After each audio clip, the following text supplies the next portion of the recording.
Hi, everyone. I'm Cheryl Butler, and you're listening to the Mighty Mommy's Quick and Dirty Tips podcast, which will help make your life as a parent a little bit easier and a lot more fun. Welcome. Today's episode is number 509, 4 Reasons Communication is Crucial in Parenting. Because the way we talk and interact with our kids, verbally and with our body language and more, really does lay the foundation for their future interpersonal skills and relationships with others. Even before I was finally blessed with the gift of motherhood, I kept a long list tucked away in the back of my mind of the many behaviors and lessons I wanted to model for my children.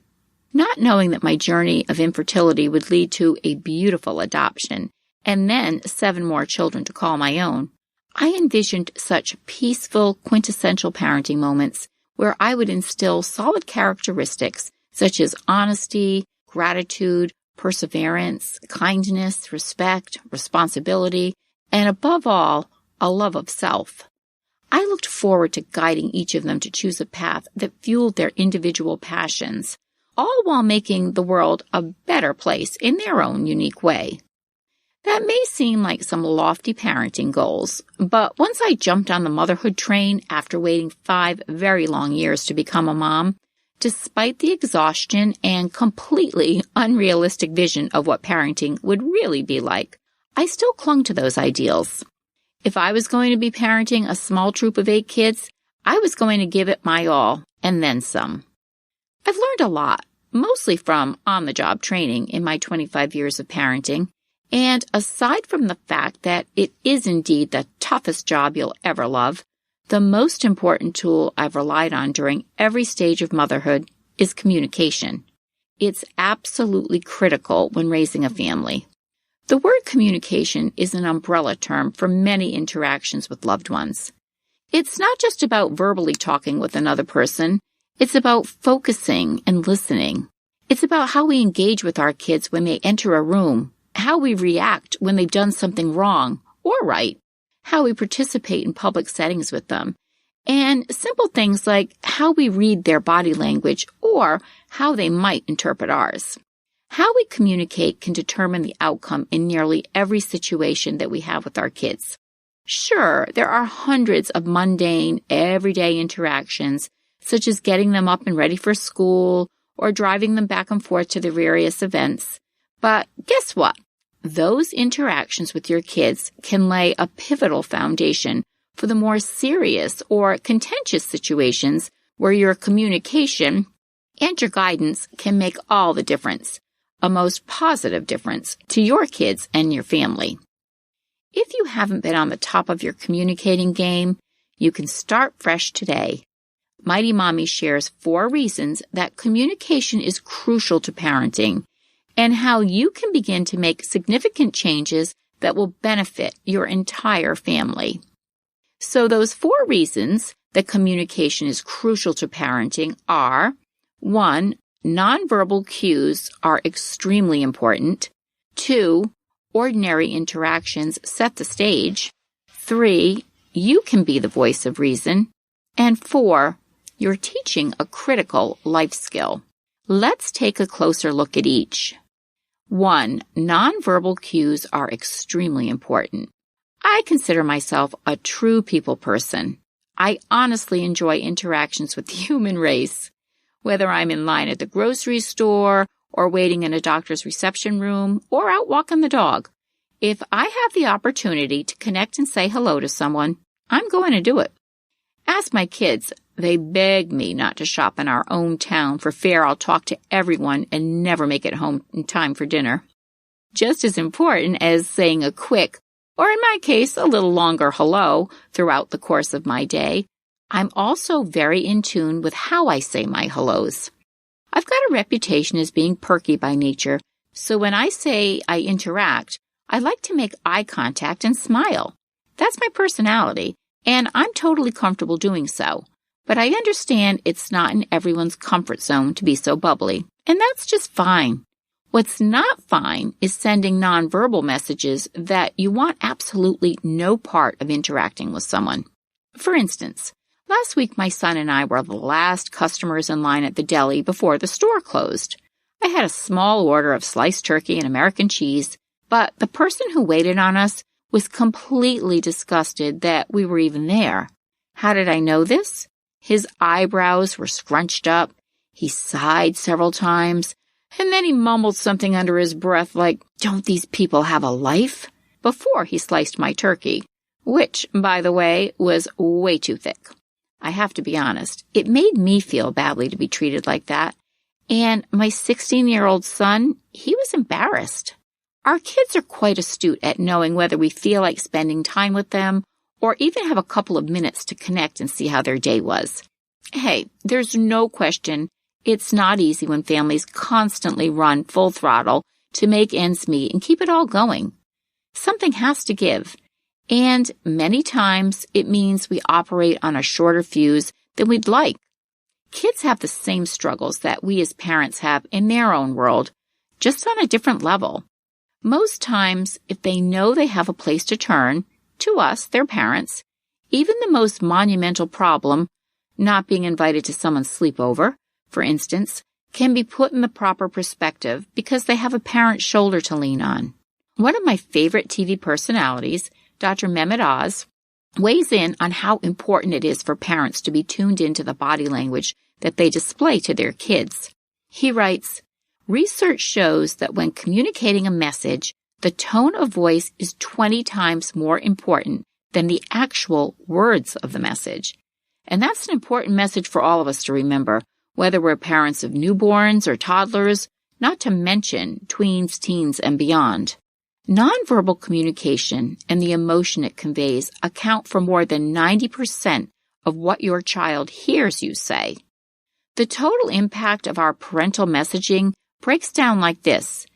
7% is verbal, which is your words. 38% is vocal, your volume, pitch, rhythm, and so on. And 55% are body movements, mostly your facial expressions.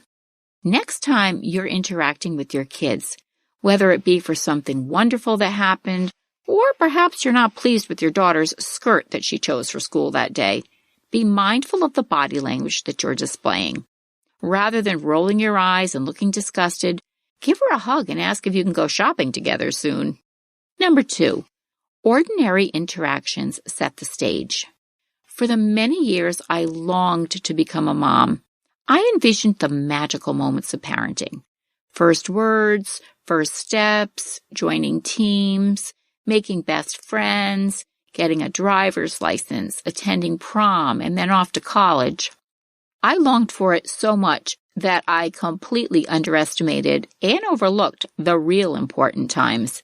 Eating pancakes together, hanging out in the backyard, watching classics like The Wizard of Oz, and quite frankly, having them home safe and sound every night while they were still under my watch, before they left this cozy nest and headed off to college or to be out on their own.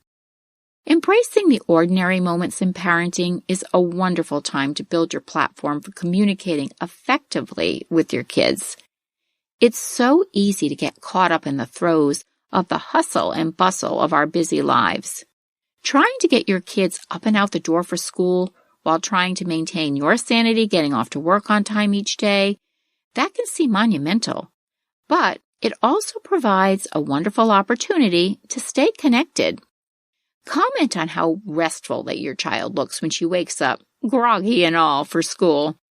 You look like you had a great night's sleep. Did you have any dreams last night you'd like to tell me about? Or, on those nights you do all get to share dinner as a family, ask questions about their day. Listen to how awful biology class was. Really listen and not just blow it off. Take all the ordinary opportunities that present themselves and connect with questions, comments, and most importantly, listen. Not just with your ears, but with your expressions and with your heart. Number 3, you can be the voice of reason. For years now, there have been many a controversial discussion on whether or not parents should be their child's best friends, to be discussed in a future Mighty Mommy episode. Tova Klein, PhD, sheds insight into why parents feel the need to be BFFs with their kids, in addition to being their parental figure. She sums up a Psychology Today article with these thoughts. Our main role as parents is neither to make our child happy nor micromanage or control their lives. Finding the balance is key.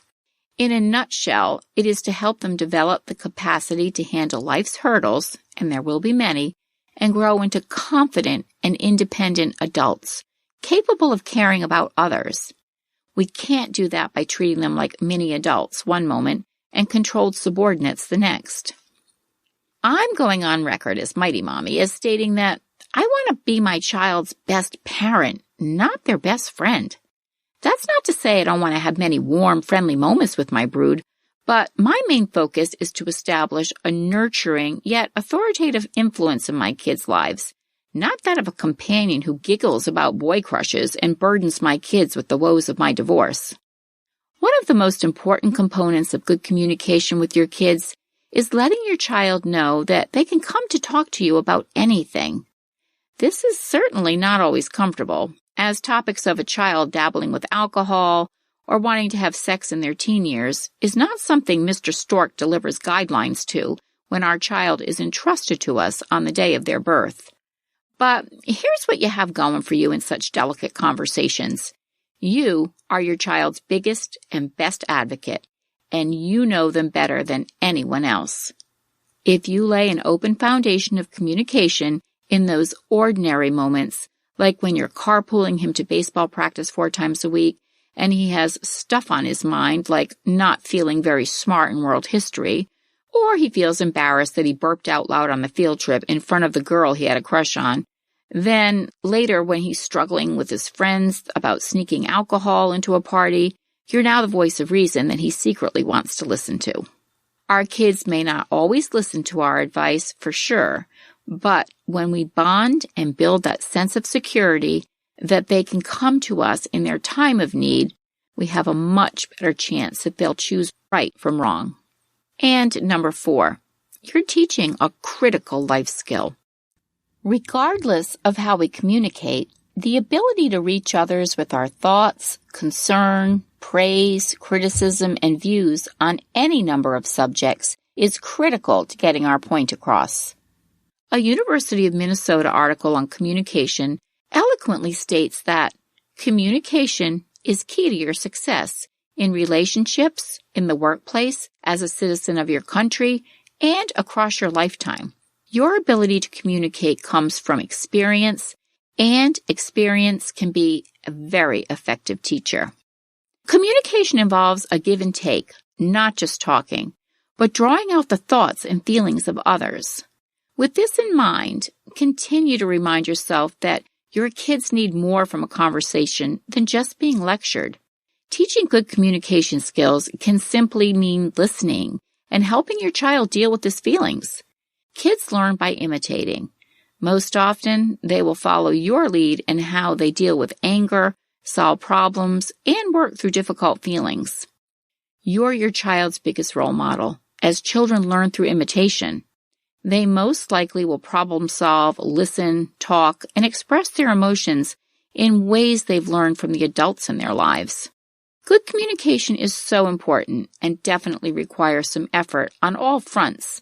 But this is a lifelong skill that is imperative in his future. Remember, however, if you're really faced with a difficult situation and all your communication efforts are just not working, don't be afraid to seek professional intervention. How do you stay connected and communicate with your children? Share your thoughts in the comments section at quickanddirtytips.com/mighty-mommy, or you can post your ideas on the Mighty Mommy Facebook page.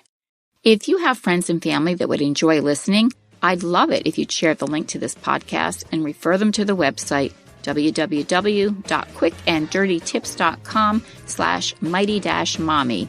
Here, you'll find hundreds of archived episodes covering a wide variety of parenting and family-related topics. Wishing you lots of great conversation with your wonderful families.